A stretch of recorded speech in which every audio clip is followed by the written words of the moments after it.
Hi అండి, అందరికీ నమస్కారం. నేను మీ వంశీని మాట్లాడుతున్నా. ఈరోజు మీ ముందుకి ఒక కొత్త వెంచర్ అయితే తీసుకురావడం జరిగిందండి. ఈ వెంచర్ పేరు అంజనీ ఎన్క్లేవ్ ఫేస్ 1 అండి. ఈ వెంచర్ యొక్క డెవలప్మెంట్ చూసుకున్నట్లయితే ఈ వెంచరు ఎన్ఎంసి అప్రూవ్డ్ వెంచర్ అండి.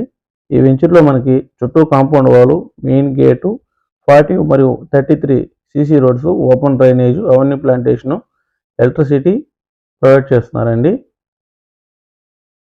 ఈ వెంచర్లో మనకి 70% బ్యాంక్ లోన్ కూడా అందుబాటులో ఉందండి. ఫ్లాట్ కొలతలు చూసుకున్నట్లయితే 16 అంకణాల నుంచి మనకి 21 అంకణం దాకా అందుబాటులో ఉన్నాయండి. అలాగే ప్రైస్ చూసుకున్నట్లయితే 1,09,000గా చెప్తున్నారు. ఖచ్చితంగా తగ్గింపు ధర అయితే ఉంటుందండి. అలాగే ఈ వెంచర్ యొక్క లొకేషన్ చూసుకున్నట్లయితే మనం Atmakur bus stand and railway station నుంచి 6.5 కిలోమీటర్ అయితే వస్తుందండి. ఇది పెద్ద చెరుకూరు బ్యాక్ సైడ్ అయితే మనకి ఈ వెంచర్ అందుబాటులో ఉంది. ఈ వెంచర్లో మీరు ప్లాట్స్ తీసుకోవాలనుకున్నా, అలాగే మరిన్ని వివరాలు తెలుసుకోవాలనుకున్నా ఈ స్క్రీన్ మీద కనిపిస్తున్న నెంబర్ కాల్ చేసి మాట్లాడొచ్చండి. ఫ్రీ సైట్ విజిట్ కూడా చేయొచ్చండి. ఓకే, థ్యాంక్ యూ అండి.